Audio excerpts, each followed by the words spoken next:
Hayden Fry was born in Eastland, Texas on February 28, 1929. Hayden is a descendant from one of the Texas' first families. Fry's childhood was very brief in Eastland as his family moved to Odessa, Texas when he was 8 years old.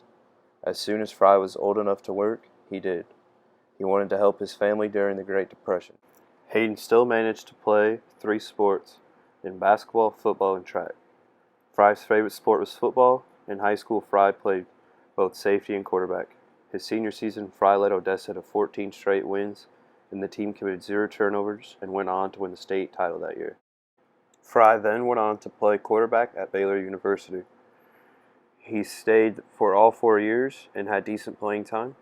Fry, after graduating from Baylor, he went back to his Odessa high school to be a history teacher and assistant coach for the football team. Only doing that job for a year, he joined the U.S. Marine Corps. With all 3 years in the Marine Corps, he played for the Quantico Marines football team, and during his time with the football team, he befriended the famous owner of the Oakland Raiders in Al Davis. After his time with the Marines, Fry returned to Odessa to be a teacher and assistant coach again.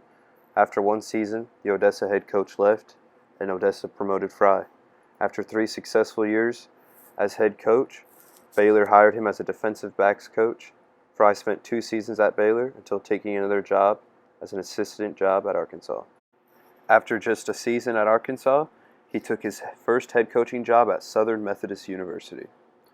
Fry coached 10 seasons at SMU, where he integrated the team, and even though Fry only had 3 winning seasons at SMU, the program liked him, but they fired him due to the fact that the boosters wanted to start a slush fund, which means they wanted to pay players and future recruits. Fry instantly denied being in any part of this, in which SMU fired him shortly after. After his stint with SMU, Fry took a job at North Texas University, where he was hired as the athletic director and head coach. Before the school hired Fry, they were considering dropping the football program in whole. Quickly after that, it was no longer in consideration. During Fry's 6 seasons, he posted a record of 40, 23, and 3, and even had seasons of records including of 10-1 and 9-2. But North Texas never was awarded a bowl game, and after that, Fry resigned and said he wanted to coach at a school where if he put up a winning record, the team would get a bowl bid. Fry was then hired as the 25th head coach for the University of Iowa's football team. When asked why he wanted the job, Fry said he was very impressed by the fan base for a team that struggled for so long and wondered what would happen if we got them to start winning football games. One of the first things Fry did when he was hired coach was hire a marketing team to create the Tiger Hawk logo for all Hawkeye sports. Another thing Fry had installed into the Hawkeye football program, as he had the visiting locker rooms painted pink, and hoping that it would fluster and distract the opposing teams. It worked. Michigan coach at the time, Bo Schmollenbacher, hated it, and every time Michigan and Iowa played at Kinnick, he had his assistant coaches cover the walls. The biggest thing Hayden Fry did, though, was hire one of the most legendary coaching staffs the game of college football might have ever saw. Fry hired Bill Snyder as his offensive coordinator, Bill Brazier as his defensive coordinator, Kurt Ferentz at offensive line. His assistant coaches were Barry Alvarez, Bob and Mike Stoops, and Brett Bielema. These are all household college football names today, and these were one of the first of many things that Hayden Fry did to turn a program with 17 straight losing seasons to being a Big Ten title contender. After struggling his first 2 seasons, many thought Hayden Fry was going to be like any other old Iowa football coach. But the 1981 season was one to never forget for the Hawkeyes.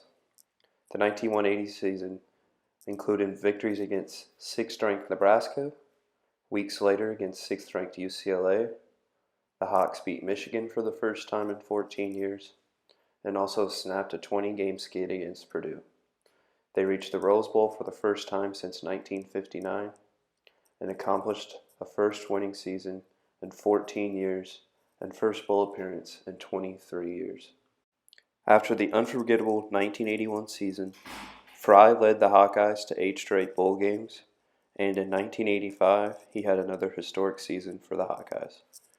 Hayden Fry had two very historic seasons for the Hawks, but throughout his time at Iowa, he won games and the team was always competitive.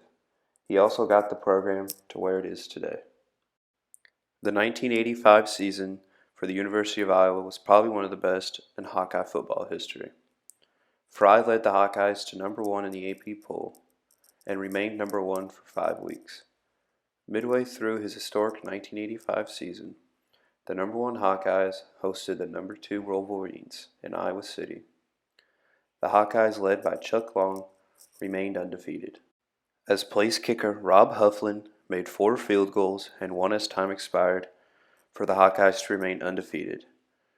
The Hawkeyes finished the season 10-1 and only lost to Ohio State, and was the first outright Big Ten title in 27 years. At the end of that 1985 season, Chuck Long finished second in the Heisman to the one and only Bo Jackson. It was the narrowest margin in the history of the Heisman race. Chuck Long went on to have one of the best seasons a Hawkeye quarterback has ever put together. Fry's impact on the football field is clear, but he also had an impact off the field. He not only put together an outstanding program for the University of Iowa, he also brought the tight end into the offense. And today that is one of the favorite things Iowa's offense loves to do, is to have the tight end involved on the offense. He not only did that, he rallied a state who was outstandingly in love with Hawkeye football, but struggled for so long. He gave Iowa what they needed, and that was a relevant football team. His legacy doesn't just stop there. He put together one of the best staffs college football has ever seen, with guys like Bill Snyder, Bob Stoops, and Kirk Ferentz. He impacted the rest of college football and helped guide his young assistants then to legendary coaches now. He gave them a chance to leave their impact on college football, as Hayden Fry did his.